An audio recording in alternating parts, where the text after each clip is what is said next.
Halo, assalamualaikum warahmatullahi wabarakatuh.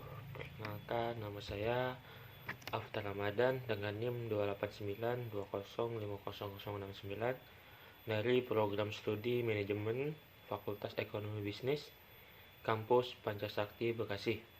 Di sini saya akan mengerjakan ujian akhir semester saya di mata kuliah Aspek Hukum Bisnis dengan dosen pengampu Bapak Dermawan, Sarjana Ekonomi, Magister Manajemen.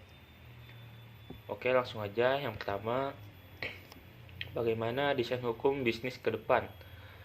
Setidaknya harus memperhatikan 4 hal, yaitu materi hukum bisnis yang responsif, tegas, dan predictable, aparat eksekutif, legislatif, dan yudikatif yang profesional, impartial dan kredibel, budaya hukum masyarakat yang produktif, dan komitmen kuat dari Presiden menjadikan hukum sebagai landasan dan mercusuar pembangunan ekonomi. Itu menurut Profesor Jamal Wihoho. Oke, yang kedua, pengertian perlindungan konsumen. Perlindungan konsumen merupakan salah satu perangkat hukum yang akan diciptakan untuk dapat melindungi hak konsumen. Perintis adanya hukum perlindungan konsumen yang berada di Indonesia yaitu Yayasan Lembaga Konsumen Indonesia (YLKI) yang didirikan pada tanggal 11 Mei 1973 bersama dengan Badan Pembinaan Hukum Nasional.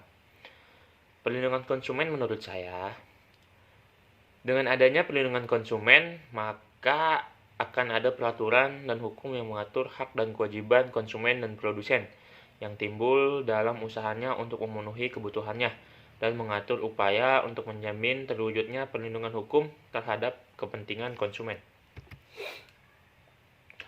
Tujuan perlindungan konsumen yang pertama, menumbuhkan kesadaran bagi para pelaku usaha mengenai pentingnya perlindungan konsumen. Jadi tumbuh sikap yang sangat jujur dan bertanggung jawab dalam berusaha. Tujuan yang kedua, meningkatkan suatu kualitas barang atau jasa yang dapat menjamin kelangsungan usaha produksi sebuah barang atau jasa, kesehatan, kenyamanan, keamanan, serta keselamatan para konsumen. Lalu tujuan yang ketiga, mengangkat suatu harkat dan martabat konsumen dengan cara menghindarkan para konsumen dari akses negatif penggunaan barang dan jasa. Lalu yang keempat, meningkatkan kesadaran, kemampuan, dan kemandirian seseorang konsumen untuk melindungi diri sendiri. Yang kelima, meningkatkan sebuah perbedaan konsumen dalam memilih, menentukan, serta menurut berlangsungnya hak sebagai konsumen. Lalu yang terakhir, menciptakan sebuah sistem perlindungan konsumen yang mengandung unsur dari kepastian hukum dan keterbukaan informasi akses untuk dapat memperoleh suatu informasi. Asas-asas perlindungan konsumen. Yang pertama ada asas manfaat, yaitu segala upaya yang dilakukan dalam penyelenggaraan perlindungan konsumen harus memberikan manfaat yang sebesar-besarnya bagi konsumen dan pelaku usaha secara keseluruhan. Asas yang kedua ada asas keadilan. Dalam hal ini tidak selamanya pada sengketa konsumen diakibatkan oleh suatu kesalahan bagi para pelaku usaha saja, tetapi juga diakibatkan oleh kesalahan para konsumen yang terkadang tidak tahu akan kewajibannya. Lalu asas yang ketiga ada asas keseimbangan. Asas keseimbangan ini dimaksudkan untuk memberikan keseimbangan antara hak dan kewajiban para pelaku usaha dan konsumen, menghendaki konsumen, produsen, atau pelaku usaha dan pemerintah memperoleh manfaat yang seimbang dari pengaturan dan penegakan hukum perlindungan konsumen. Lalu ada asas yang keempat, yaitu asas keamanan dan keselamatan.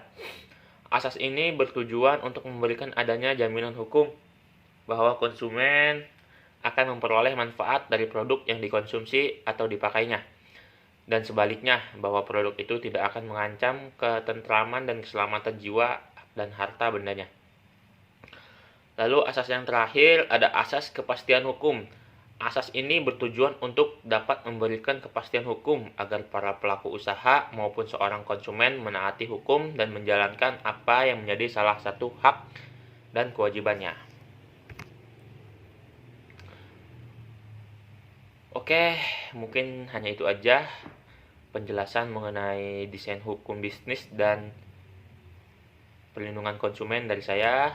Terima kasih sudah menonton.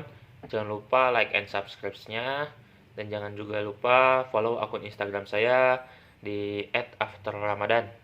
Terima kasih.